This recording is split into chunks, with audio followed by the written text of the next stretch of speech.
A strange molecular signature may be the best clue to alien life.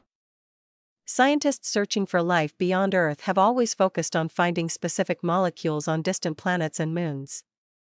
But a new study suggests that the most important clue may not be the molecules themselves, but rather the hidden patterns in how they organize themselves.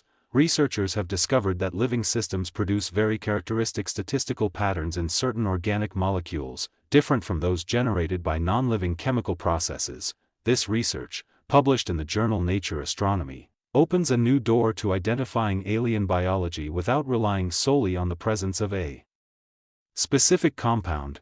We are showing that life doesn't just produce molecules, it also creates an organizing principle that we can detect by applying statistics, explained Fabian Klenner, assistant professor of planetary sciences at the University of California, Riverside, and co-author of the study. The team analyzed amino acids and fatty acids from microbes, soils, fossils, meteorites, asteroids, and laboratory-created samples. Using about 100 existing datasets, they applied common statistical concepts in ecology, such as richness, number of different types, and evenness, how these types are distributed. The results were clear. Biological materials exhibit more diverse and more evenly distributed amino acids than those formed by non-biological processes. The opposite is true for fatty acids. These differences create a statistical signature that separates life from non-life. Most surprisingly, this signature remains even in very old or degraded samples.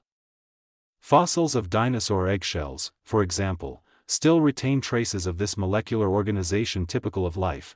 This means that the method can capture not only the difference between life and non-life, but also different degrees of preservation over time.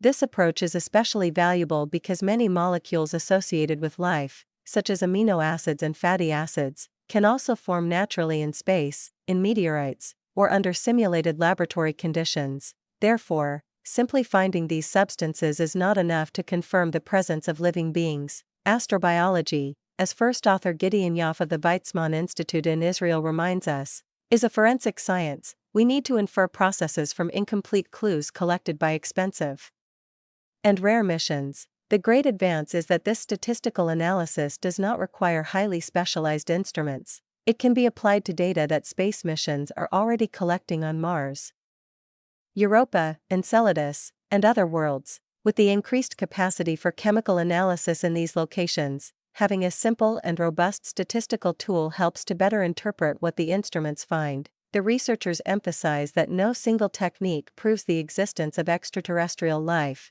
Any discovery would require several independent pieces of evidence, interpreted within the geological and chemical context of the planet. Even so, this new method could become a powerful tool for future missions. It's another way to assess whether life may have existed there. When different techniques point in the same direction, the argument becomes very strong, concludes Klenner. This discovery represents an important step in the search for life beyond Earth, showing that sometimes the best clue lies in the invisible patterns that life leaves behind.